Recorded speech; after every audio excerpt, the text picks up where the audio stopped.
Axşamınız xeyir dostlar. Yenə də təzə bir nağılla qarşınızdayıq.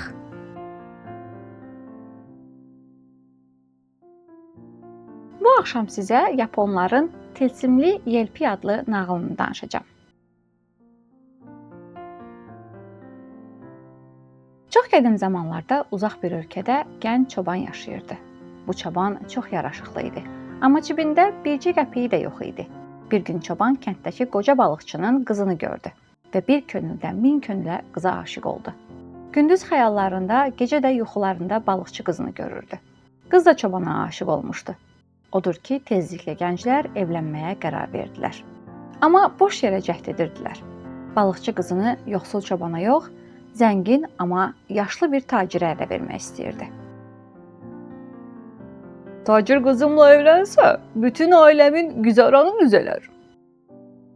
Balıqçı düşünürdü. Bir gün qızına belə söylədi. Bugündən o səbil çobanı görməyəcəksən, eşitdinmi? Qız gözünün yaşını tökdü. Amma atasının əmrinə də qarşı çıxa bilmirdi. Yoxsul çoban həmin kənddən köçüb getdi. Bu ayrılığa başqa cür tab gətirə bilməzdi. Gənc çoban bir gecə insan ayağı dəyməyən bir meşəyə gəlib çıxdı. Qaranlıq olduğuna görə bir sığınacaq tapmaq istədi və nəhəng bir ağacın koğuşunda gecələdi. Gecə yarısına doğru qorxunc qışqırıq səsinə oyandı. Koğuşdan çıxıb boylananda bir əjdahanın ağsaçlı, yaşlı bir adamı ağaca doğru sürüdüyünü gördü. Əjdaha qocanı ağaca bağladı.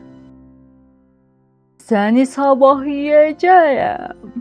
Mənim səhər yeməyim olacaqsa, dedi. Əjdaha bunları söylədikdən sonra yıxılıb yatdı. Dərhal da yuxuya getdi.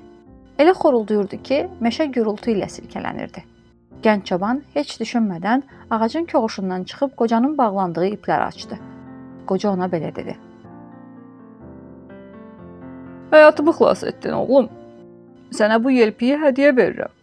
Bu tilsimli bir yelpiyidir. Bunu kimə tərəf tutub 3 dəfə yelləsəm, dərhal gəncləşir. Gənc çoban bu hədiyyəyə çox sevindi.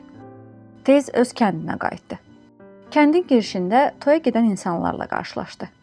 Balıqçının qızı ilə zəngin tacirin toyunun elə həmin gün olduğunu öyrəndi.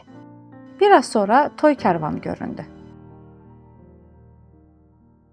Qoca tacir çətinliklə yeriyirdi.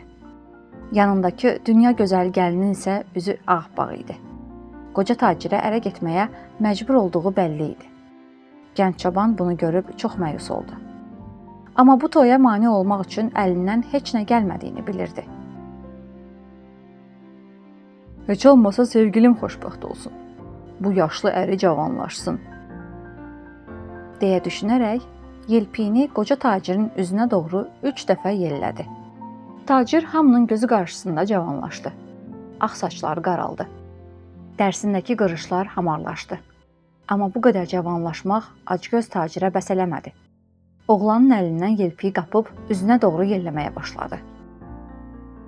Daha da gənc olmaq istəyirəm. Daha da gənc. Deyə bağırırdı. Birdən tacir yoxa çıxdı. Yerində barmağını soran bir körpə qaldı. Buna gəlin deyil, daya lazımdır. Deyə kəndlilər gülüşdülər. Nəhayət bir-birinə qovuşan çoban və balıqçı qızı evlənərək xoşbəxt həyat sürdülər.